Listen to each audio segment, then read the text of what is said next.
আজান দেওয়া হয় তখন কি আজানের জবাব দেওয়া উত্তম নাকি ইফতার করা উত্তম? খুবই দরকারি একটা প্রশ্ন, খুবই দরকারি একটা প্রশ্ন। কারণ আমরা যারা নিয়মিত মাগরিবের সময় আজানের জবাব অন্য সময় দেই, রমজানে আসলে আমাদেরও বেশিরভাগ লোকের এটা দেওয়ার সুযোগ হয় না।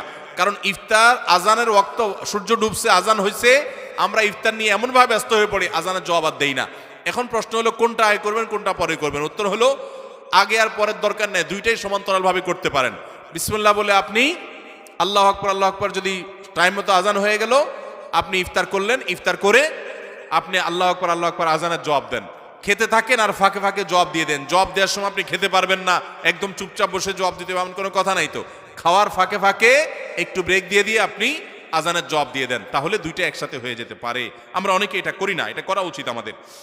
রমজানে কখন দোয়া করলে দোয়া কবুল হয়? রমজানে দোয়া কখন কবুল হয়? প্রথমত রোজাদার ব্যক্তির সারাদিনই দোয়া কবুল হয়। নবী